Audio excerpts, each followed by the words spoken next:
Jairam Mahato news bioscope के कैमरे पर आए और उन्होंने कई मुद्दों पर खुलकर अपनी बात रखी और इसके साथ ही आने वाले दिनों में जेल कैंप की युवाओं को लेकर क्या कुछ तैयारियां हैं, जो प्रतियोगी परीक्षाएं नहीं हो रही हैं उसे लेकर क्या कुछ तैयारियां हैं, इस पर भी अपनी बात रखी है। करिश्मा, जयराम महतो ने यहां जो नियुक्तियां रुकी हुई हैं और ये सिलसिला आगे बढ़ नहीं पा रहा है, शिक्षकों की नियुक्तियों का मामला हो या फिर लाखों की संख्या में पद खाली हैं लेकिन यहां कुछ नहीं हो रहा। जयराम महतो ने इससे पहले भी कहा था कि क्रमबद्ध आंदोलन आरंभ किया जाएगा, इस बारे उनका क्या कुछ कहना रहा?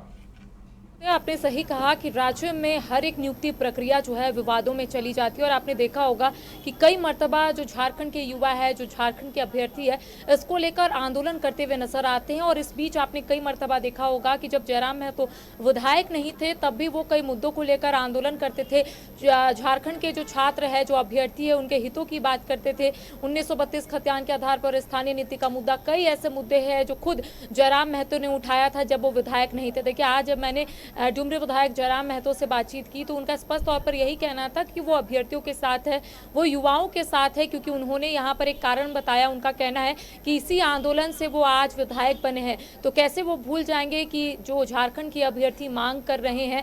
और उनका साफ तौर पर यही कहना था कि जिस तरीके से वो आंदोलन करते थे उसी तरीके से झारखंड के अभ्यर्थी अभी आंदोलन कर रहे हैं और उनके साथ वो है। देखिए, हमने कई मुद्दों पर आज जयराम महतो से बातचीत की, लेकिन खास तौर पर देखिए कई ऐसे अभ्यर्थी है, उदय आपने देखा होगा, जो जेपीएससी कार्यालय के समक्ष आंदोलन कर रहे हैं। उनका कहना है कि 11वीं जेपीएससी की मेंस का जो रिजल्ट है अभी तक प्रकाशित नहीं हुआ है। और कई ऐसे अभ्यर्थी है जिनका ये भी कहना है कि जेपीएससी की ओर से कई जो परीक्षा है वो ली गई है लेकिन अब तक रिजल्ट प्रकाशित नहीं हुआ है। और यही वजह है जो अभ्यर्थी है वो आंदोलन कर रहे हैं, प्रदर्शन कर रहे हैं। इसको लेकर जयराम महतो का स्पष्ट तौर पे कहना है कि उनकी पार्टी और वो अभ्यर्थियों के साथ है, झारखंड के युवाओं के साथ है, ताकि जो झारखंड के युवाओं को हक और अधिकार मिल सके।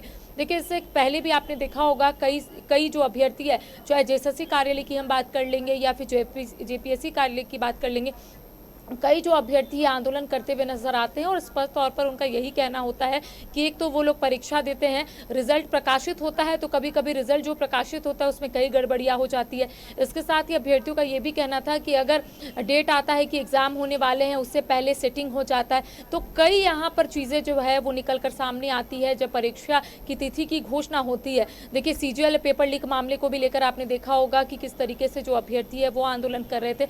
अब देखिए, जयराम महतो ने भी अपना जो रास्ता है वो साफ कर दिया है। उनका कहना है कि वो अभ्यर्थियों के साथ है। इससे पहले भी जब वो विधायक नहीं थे इसी तरीके से आंदोलन करते थे और अपनी बात को सरकार तक पहुंचाते थे। अब एक बार फिर से वो अभ्यर्थियों के साथ है और उनका कहना है कि जब जब अभ्यर्थी जो है अपने हक की बात करेंगे वो उनके साथ रहेंगे। जी उदय।